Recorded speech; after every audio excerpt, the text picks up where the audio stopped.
সরকারি চাকুরির প্রথম ও দ্বিতীয় শ্রেণীতে কোটা পদ্ধতি বাতিল করে জারি করা পরিপত্র বেআইনি ঘোষণা করে হাইকোর্টের পূর্ণাঙ্গ রায় প্রকাশ হলো গেল রবিবার। এই রায়ের বিরুদ্ধে মঙ্গলবার লিভ টু আপিল ফাইল করে রাষ্ট্রপক্ষ। আইন অনুযায়ী যেটা আমরা লিভ চেয়েছি এবং হাইকোর্টের রায়টা যে আমরা বলছি সঠিক হয় না কি কারণে সেটাও আমরা বলে দিচ্ছি। কোটা নিয়ে চলমান আন্দোলন প্রসঙ্গে অ্যাটর্নি জেনারেল বলেন, একটি পক্ষ আন্দোলনকারী শিক্ষার্থীদের ভুল পথে পরিচালিত করে ঘোলা পানিতে মাছ শিকারের চেষ্টা করছে।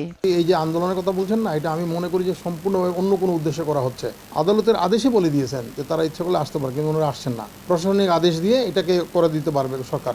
যারা এটা বলছেন তারা হয় আইন জানেন না, অথবা তাদের যে বুদ্ধিদাতা তারা হয় আইন জানেন না, অথবা তাদেরকে ভুল পথে পরিচালিত করার জন্য এই কথাগুলো বলছেন এবং তাদের রাজনৈতিক উদ্দেশ্য আছে। তারা চাচ্ছে যে ঘোলা পানিতে মাছ শিকার করা।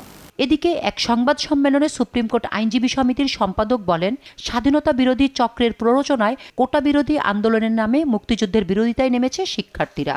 আন্দোলনকারীরা আন্দোলন করবে তাদের একটা রাইট কজের জন্য, তাদের একটা বৈধ দাবির জন্য বা একটি যৌক্তিক দাবির জন্য। যে দাবিটা তারা করছে যে একটি মামলা যখন অ্যাপিলেট ডিভিশনে বিচারাধীন, তারা আবার যুক্তিও দিচ্ছে যে সমস্ত কোটা প্রথা তো আর বিচারাধীন না, বিচারাধীন হচ্ছে 18 সালের প্রজ্ঞাপনটি বিচারাধীন, সমস্ত কোটা প্রথা তো বিচারাধীন না। এটা একটা ভুল ব্যাখ্যা, ভ্রান্ত ব্যাখ্যা তারা পেয়েছে কারো কাছ থেকে। এরপর আলাদা সংবাদ সম্মেলন করে সুপ্রিম কোর্ট আইনজীবী সমিতির সভাপতি।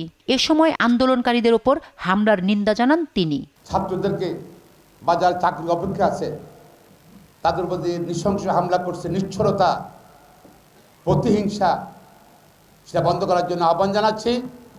এর মধ্যে গতকাল যেসব পুলিশ কর্মকর্তা বিভিন্ন জায়গায় সন্ত্রাসীদের সামনে রেখে প্রশ্রয় দিয়েছিল, তাদেরকে চিহ্নিত করে বিচারের আওতায় আনার জন্য দাবি জানাচ্ছি। 27 পৃষ্ঠার পূর্ণাঙ্গ রায়ে 2013 সালের লিভ টু আপিলের পরিপ্রেক্ষিতে আপিল বিভাগের আদেশ পুনর্বহাল করতে সরকারকে নির্দেশ দেয় হাইকোর্ট। শামীমা আক্তার, দেশ টিভি, ঢাকা।